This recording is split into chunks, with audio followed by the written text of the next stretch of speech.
What's going on, bottom line viewers? It's Mitch here, live to discuss Deshaun Watson, the sweepstakes.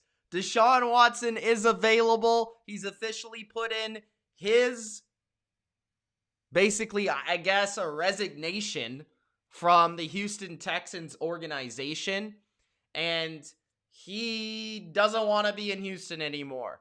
There were rumors surrounding it that he didn't want to play for the Texans no longer, and it appears that he will no longer be a Houston Texan. Now, I don't know if that means that he has his way or the highway. I don't know if it means that he has the opportunity now to put a short list of teams that he wants to go to, that he wants to be a part of, coaches, teammates, and all that sort of stuff. Or if this means that the Texans still have the decision to make, but it'd probably be a bad idea to have your franchise quarterback sitting at home during 2021. So I believe that this means, first and foremost, that Deshaun Watson will no longer be a Houston Texan and that he will be moving on this offseason, and the Texans will be moving forward without the guy that was supposed to be their guy, their franchise for the past, couple of years, and now moving forward into the next decade plus. So they had this plan, Deshaun Watson, we need to get to the promised land under Bill O'Brien, making all these aggressive moves, trading multiple draft picks, multiple firsts, all these picks everywhere, this and that, and getting Laramie Tunsil to protect his blind side. We had the early career where Deshaun Watson couldn't stay on the field because he wasn't healthy, so they had to get that blind side. And then what happened, we're trying to upgrade the defense. We're trying to keep them happy with their wide receivers and stuff like that after trading DeAndre Hopkins. It's just been absolute madness. I don't even know what to say about the Houston Texans at this point. They might be the most poorly run organization, the most poorly run NFL team by a mile. I don't even really know what to say. They have no culture that is going to breed wins, that's going to breed Super Bowls, that's going to breed success. And now they're going to lose their best player, their franchise quarterback. They're going to have to start from scratch without having any draft picks. For all we know, they're going to end up trading him to the Dolphins and then just getting the picks back that they traded for Laramie Tunsil. So in this video, I want to talk about the absolute disaster that is the Houston Texans. I've gone live here, hopefully, because I wanted to get your comments, but it looks like YouTube, once again, is not allowing me to do that.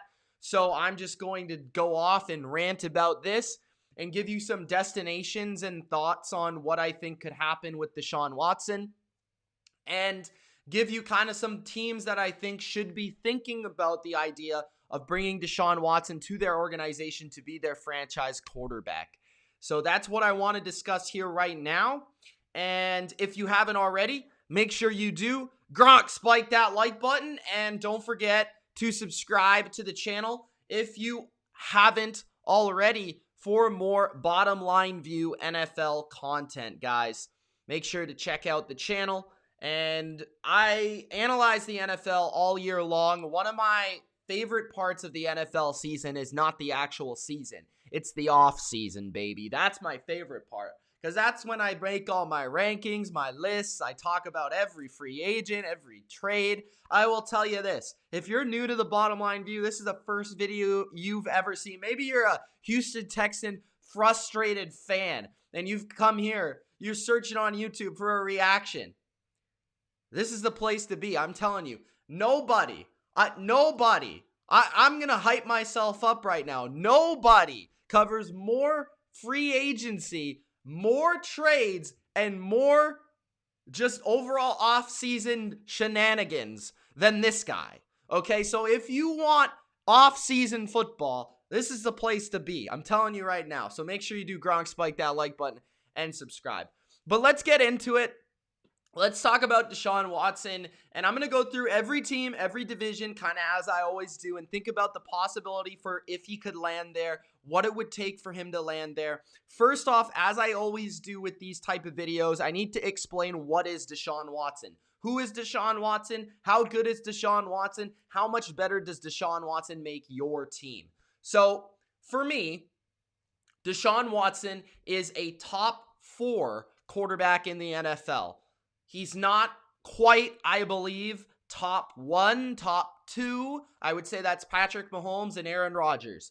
But number 3, I think probably. Number 4, for sure. So whether he's number 3, 4, or 5, he's within your top 5, and he's within the elite category in the NFL for NFL quarterbacks.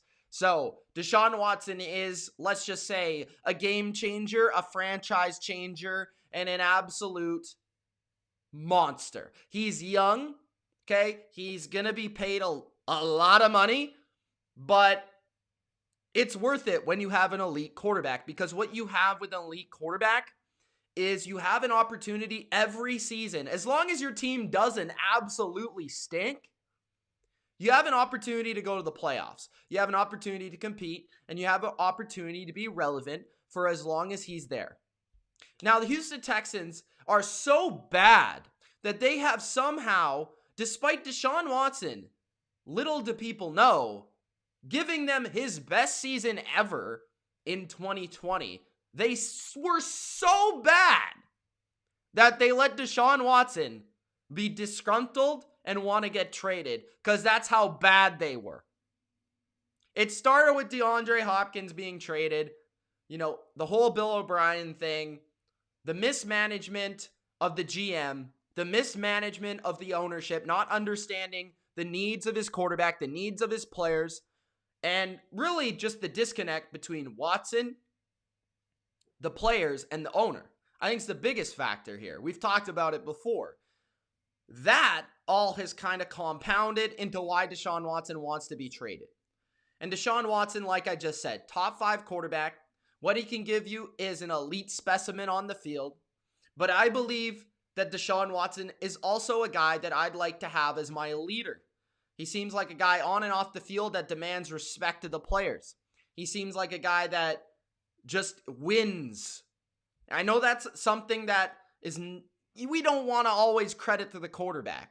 But there's certain guys, when you look at a Tom Brady, when you look at right now a Patrick Mahomes, they just kind of have that, this guy just wins. He finds a way to win.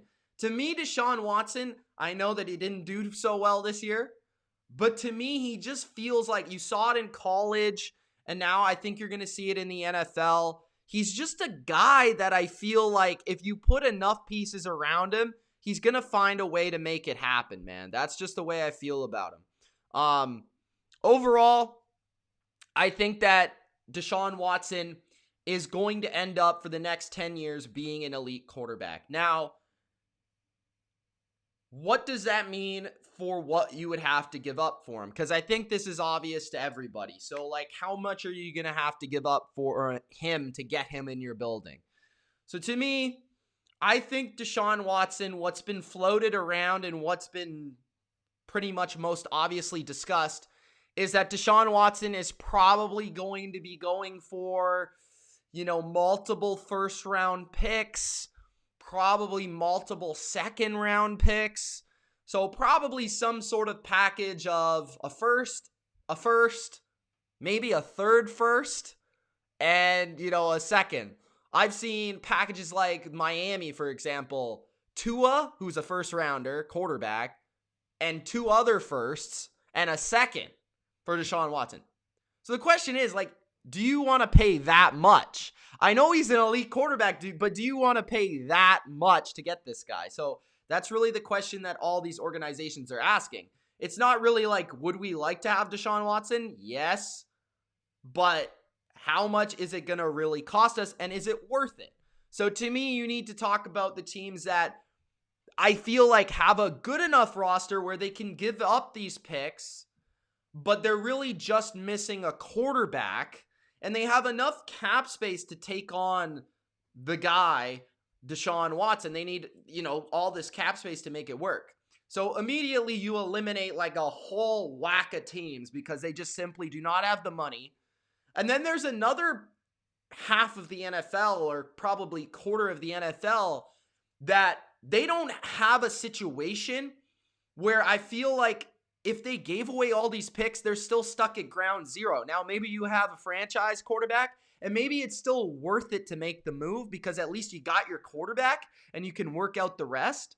That's the dilemma that some teams are going to have to factor in. Like, for example, a team like the New York Jets, they are further than just Deshaun Watson, okay? They need more than just Deshaun Watson. They're not going to the playoffs next year if they just get Deshaun Watson. They need a lot more than Deshaun Watson. They need a defense to start, okay? They need an offensive line. They need probably an upgrade at receivers, upgrade running game. They just got their coach in the building, so that's nice. But they got a lot of needs, is my point. So there's some teams like that, like, I don't know, would Jacksonville float around the possibility of maybe trading for Deshaun Watson? Probably the Texans wouldn't do that, right? But they have the first pick. But then you look at the Jets, who maybe they'd float around the possibility of trading for Deshaun Watson. But both of those teams have a lot of needs all over their roster. So it's kind of up to them. Like the Jets more than the Jags. The Jags feel like they're going to go with Trevor Lawrence and then go from there because, you're getting a guy on a cheaper contract and they believe he's going to be the guy. And also the Texans probably aren't going to trade him within the division. But for the Jets, it's their decision on whether or not they believe it's worth it to give up 3 firsts, maybe another second, and then still try to figure out your team while paying all this money to one position and one guy. Like, is it worth it for Deshaun Watson to get Deshaun Watson to basically say, we're going to have to find cheap guys at this position and this position and that position, especially with a rookie head coach. So that's what's difficult there. So let's just go down division by division and let's talk about possible landing spots and teams that I feel like he could go to. So let's start in that AFC East with the New York Jets. So you have the New York Jets, and then there's a team that I just discussed, Miami, the Miami Dolphins. I've heard that Deshaun Watson might be interested in going there. At least there's been multiple reports and people talking about Deshaun Watson liking the possibility of Miami. Obviously, it's a pretty cool city. Sports are big in Miami. We've had big athletes go there before in kind of league-changing moves like LeBron James, for example. So Miami kind of has an attractive feel to it, and I could certainly picture Deshaun Watson as a Miami Dolphin. They also haven't really had a franchise quarterback since Dan Marino, so it's been long overdue, and I almost feel like there's pressure from the organization, the ownership, and the fan base to get a guy like Deshaun Watson. But there is like kind of this what would you call it? This section of fans in Miami that feel like Tua is the guy. So you would have to sort of figure out a way. I guess those fans, if they're smart, they'd understand that Deshaun Watson's a huge upgrade over Tua. But at the same time, like, I don't know. Like, some people are still going to be upset because you picked a first-round quarterback, and now all of a sudden you're giving up on him just to trade all your other firsts that you just spent all these years just getting and compiling and trading it for Deshaun. So it is kind of a weird spot there for Miami, but then in Miami, you could spin it like, oh, we just got all these picks from Laremy Tunsil, so we're basically trading Laremy Tunsil and Tua for Deshaun Watson. So from a Miami perspective, you could spin it that way, right? But from a Houston perspective, can they spin it that way? Like, I don't think that the Houston Texans can spin it like, we're going to trade these firsts that we got, or that the Texans, we're going to get our first back because we were idiots in the first place, even though it's a new regime. So Texans fans, I think, would just be absolutely like pissed, like out of their minds, going berserk. So that's interesting. So you have the Miami Dolphins, who I think have the team where they can spend the picks, they can get rid of the picks, and still be a quality team, especially considering they've kind of outdone their expectation 2 years in a row under Brian Flores. Brian Flores has gotten the most out of limited talent. So in that way, in that regard, Deshaun Watson, getting him, you would be able to get away with maybe weaker talent at receiver or defensive line or whatever, because the coach has proven he can do that, and they can win with bad quarterbacks. So what could they do with good quarterback and then maybe worse at other positions? That's really what I feel like held back Miami this year. Is they had a great defense. They took care of the football on offense, they have some aspects of their team that you really like. Special teams was phenomenal, but their quarterback kind of let them down at the end of the day. That's why they didn't make the playoffs. So do they decide to go with Tua, or do they decide they've seen enough from Tua? And I think that's the smart thing with Miami, where they've seen Tua now play for a certain amount of games, where they've got tape on him, they've got film on him, they understand his limitations. So maybe they have an analysis of Tua that other teams don't have. Having him in his building, maybe they like him, but they don't love him. So it would be an opportunity to say, we like this guy, but we love Deshaun Watson, so we could make this move and upgrade at this spot for the future, and we could be secure at this spot. And we really don't know if Tua is the answer long term. So Miami is an extremely fascinating one that I'll be keeping my eye on. The Jets, I think, make sense, but not to the same degree as Miami, because the Jets still have so many other needs, and they're coming in with a new head coach and a new regime. So it would just be a wild move to do like right away. Then you look at New England, who's also on the table here. Now, the interesting thing with New England is there's two things. So New England has a lot of cap space, and I know this is like BLV bingo at this point. So if you got it, let me know. But BLV bingo, the Patriots have a lot of cap space, and they have the ability to maneuver their cap because they do not have a quarterback on their roster. They do not have that position filled. They do not have money tied to that spot because Cam Newton was only on a one-year deal. So they can basically do whatever they please at that spot. And they have many picks. It's not like they're on a shortage of picks. Now, they don't have the wealth that Miami has, but they have plenty of picks. They have a very manageable situation where they're not tied money-wise to a lot of players. Like, really, nobody on New England is like secure. Like, they don't really have anybody that's being paid a lot of money. Gilmore's being paid a lot, but you can easily maneuver your way out of that contract if you please. So New England's in a very good cap spot where they could basically make a move for any quarterback that they want.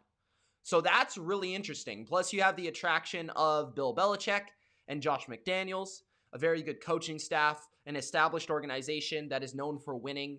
And I know that Deshaun has had some friction with Bill O'Brien and the Patriot way, so to speak, but this is Bill Belichick, not Bill O'Brien. And you also have Nick Caserio, who has a connection with Bill Belichick.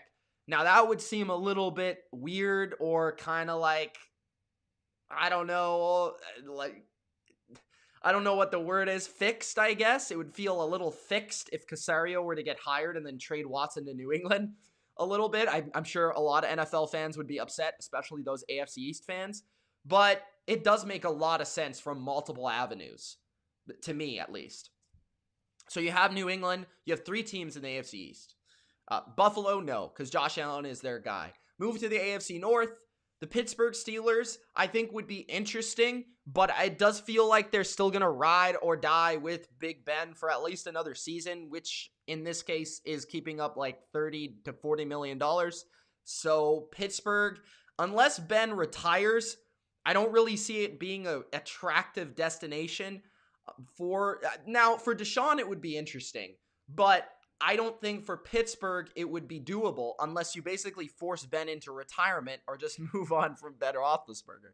Like, I don't see any other way for that to happen. Plus, I don't believe they have the wealth of picks that other teams have at this point because they've been more aggressive over the past couple of years. Now, I may be wrong there, but I think that Pittsburgh is like maybe not unrealistic, but also not at the top of the list.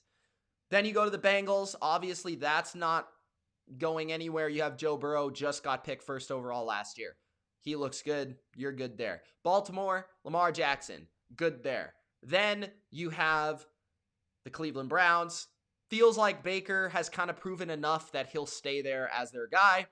Moving to the AFC South, the Colts, completely wide open for a quarterback, but we know that the Texans will not trade a quarterback to the Colts. That's why a lot of people are saying that Matthew Stafford would be the guy for Indianapolis. So while Indianapolis is a team that I think wants a quarterback bad, the Texans won't trade him in the division. We talked about Jacksonville. Tennessee, they got Tannehill locked up for a couple more years. Then you go to the AFC West. Denver certainly would be interesting. I feel like Denver, maybe they don't have the money that a New England has, or a Jets have, or maybe even a Miami has, but they certainly have all the pieces to kind of gamble on getting a quarterback, and that would be a huge get for that organization. They've been searching for a franchise quarterback forever. Besides having Peyton Manning for like 4 years, they really didn't have anybody. They had Jake Plummer, Jay Cutler, John Elway was there forever, and other than that, they've had nobody. So, Tim Tebow, like, Deshaun Watson in that team, they would be contenders instantly. Plus, you would have Deshaun Watson within Patrick Mahomes' division. I mean, that would be something to behold. Now, I feel like Deshaun, because of that reason, now I understand he's a competitor, but I feel like he'd rather go outside of Mahomes' division. I don't know. That's just me. Plus, they don't really have like a locked and loaded, like long-term solution at head coach. So that might be also something that Deshaun doesn't love. Then you go to the Chargers, who have Justin Herbert, and the Raiders, who maybe, I mean, I wouldn't rule the Raiders out because John Gruden's an absolute, like, crazy person. So, like, it could happen. But they seem pretty pleased with Derek Carr. But, again, I wouldn't rule that one out. I could certainly see that happening. But I'm not going to be like, yeah, it's the Raiders for sure. They're, like, one of the top teams. So that's every division in the AFC. NFC-wise, you go to the NFC East. Now, Dallas is open for this, guys. Like, Dallas is in this sweepstakes, okay? Because Dallas has to sign Dak, or else they don't have a quarterback.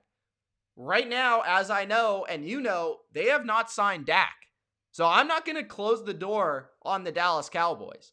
Because Jerry Jones, as we know, is a freaking lunatic. And he will do anything to win. So, Deshaun Watson, I would not rule it out. Now, the Dallas Cowboys, they don't have as much money as some of these teams we've already discussed. But if they have enough money to sign Dak long-term, they have enough money to trade for Deshaun Watson. It's as simple as that. What else we got from Dallas, right? They have a new head coach from last year, Mike McCarthy, who's pretty established. They're the Dallas Cowboys. They're a massive brand that would pretty much move Watson within the state from Houston to Dallas, and it's like moving to a new world for football because Deshaun Watson would instantly become maybe the biggest star in the league from that standpoint. So for Watson, it would be very interesting, especially with those receivers there. But I would probably say no just because it feels like Dak is their guy. But I wouldn't rule it out just because I wouldn't rule it out. It's Jerry Jones. I didn't rule out Matthew Stafford, so I wouldn't rule out Deshaun Watson. Philadelphia, I don't think so. It really feels like they're trying to put a square peg into a round hole with Mr. Carson Wentz. Like, it's not going to work, but they're going to try their hardest. And then they have, of course, the Rook from this season as well. Jalen Hurts, I really don't think the Eagles would even be in the sweepstakes because I think that would damage the psyche and the feelings of Carson Wentz, so they might not want to go there. I'm just saying. Then you have the New York Giants, who Daniel Jones feels like he's the guy at least for another year, and I feel like they're going to ride with this for another season to see how it goes with Joe Judge and Saquon back. But I wouldn't say that's absolutely out of the question because I feel like Daniel Jones maybe has more intrigue than a guy like, or at least the same as Tua. At least the same. To me, Daniel has shown more talent. And then they still have a lot of picks, and they pick high. So the Giants would be interesting. Now, Gettleman's not really known to making those type of moves, but I wouldn't rule that out absolutely. And lastly, the Washington football team. Now, Washington is probably one of the teams that's near the top of the list because they have absolutely no quarterback. They've moved on from the future of the position, unless you count Taylor Heinicke. They're an organization that long-term, history-wise, has always taken big chances on big names, especially in free agency, and they're not afraid of spending money. So there's that. They have a really great defense right now, a coaching staff that is ready to roll. They just made the playoffs, and they're in a weak division, and with Watson, they'd catapult to the top. And they have a great receiver in Terry McLaurin. They have basically every piece primary piece, I'd like to say. They have a young running back, a solid offensive line that it's not great, but it's solid. They got a number one upper echelon receiver. They have a tight end. They have a really good defense. So, yeah, they could add pieces around Watson a little bit, but that would definitely be at the top of the list because I feel like if they get a quarterback, they're a 10-plus win team, especially a guy like Deshaun Watson. So, and they'd be the best team in the division easily. So, Washington makes a lot of sense. And then you move to the NFC North, Minnesota. I don't know if you would completely rule them out, although I don't think that their cap situation is the greatest. Kirk Cousins, I think his contract's pretty maneuverable. Like, you could trade it, you could cut him if you like. I feel like he's not a guy that's absolutely locked and loaded in Minnesota. If you could make a move there, but it's probably pretty unrealistic. Minnesota's found themselves in really difficult cap situation over the last couple of years, and I don't think they're out of that quite yet, so I'd probably rule Minnesota out. Then you move to Detroit, who I guess it's a possibility because they're moving on from Matthew Stafford, but it feels like it wouldn't be a destination that Deshaun would like to go because of their recent stigma. And yeah, it just overall wouldn't feel like a desirable destination, and I feel like Watson is probably going to have some say in the trade. So from a logistical standpoint, it makes sense. You could probably pull it off, but from a want to, it just doesn't really make sense. And then you have the Chicago Bears. Chicago is a team that I think definitely makes sense. There is one thing I would say about that is that Chicago did pass up on Deshaun Watson during the draft and picked Mitch of Trubisky. So I feel like Deshaun, that might not be his most desirable destination, but they certainly have good things around the quarterback. They have a solid coach who's offensive minded, who runs a similar system to Andy Reid. I know that's appealing because Bieniemy, that's the guy that Deshaun Watson wanted in Houston, so that makes sense. Defense-wise, they're awesome. Offense-wise, they need help, but Deshaun would do a lot for them, and most of it's been on the quarterback. So Chicago could work, but I don't think they're at the top of the list, but they're somewhere kind of like maybe top 10, maybe even top 5, but yeah, I would definitely look at Chicago because it's time to move on from Trubisky, and it's time to move on from Nick Foles, so it's completely wide open. And lastly, in the NFC North, you have the Green Bay Packers, who, let's just say, probably not, unless they trade Aaron Rodgers for Deshaun Watson, which we've seen wilder things happen probably, I think so, but that's probably not going to happen. NFC South, Carolina. I know I missed out on the NFC South with the Matthew Stafford thing, so I apologize on that. I just forgot. Carolina, yes, I think could work because Teddy Bridgewater, kind of like a Jimmy Garoppolo or one of these guys, has a very maneuverable contract that you could trade, you could cut. He has one of those type of contracts because it wasn't long-term. And they have plenty of cap space because they basically fielded an entire defense of rookies last year. They also have a lot of offensive weapons. They are in a state that I feel like is close to the heart of Deshaun Watson. So that would make sense to me. And overall, I just kind of picture him in that helmet and that look. I know that's kind of a weird thing to say, but he feels like a Carolina Panther to me. And I could certainly see that happening for whatever reason. And I think that's probably actually more likely than Matthew Stafford going there. Because I feel like for Carolina, the jump from Bridgewater to Watson is massive, but the jump from Bridgewater to Stafford is probably not enough of a risk to make that move. I don't know. That's just my opinion. And then you got New Orleans, who has no money to make this move, although they'd probably try. Atlanta, maybe. I think it's probably doable. Matt Ryan is ending his years there, and I feel like he's getting near the end of his contract, so making that more tradable or cuttable. And they have an entirely new regime, so they're not tied to Matt Ryan. And they certainly have receivers. They're certainly in a city that is pretty desirable from that Deshaun Watson perspective.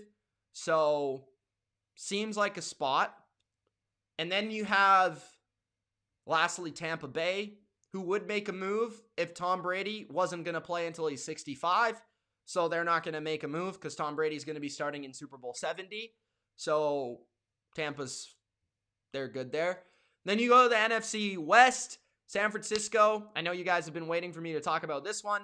San Francisco, Kyle Shanahan. I've been wanting him to get an elite quarterback like Deshaun Watson or like Matthew Stafford for quite some time. I suggested Matthew Stafford as a really great spot for him, San Francisco. I would say the same thing about Watson. Now, the thing with Watson, he costs a lot more money than Stafford, which is why I think Stafford is more likely, because Watson costs way more money, and the Niners have a very talented roster that doesn't necessarily need to pay a quarterback $35 to $40 million a year to be an elite contender. Plus, that might just not be doable for them long term, but I wouldn't rule it out because they don't have a quarterback on their roster. So, like, Garoppolo is going to be gone. Like, let's just be honest. So, overall, I feel like the Niners, like, they're not one of the top teams in cap space. They're a very desirable spot.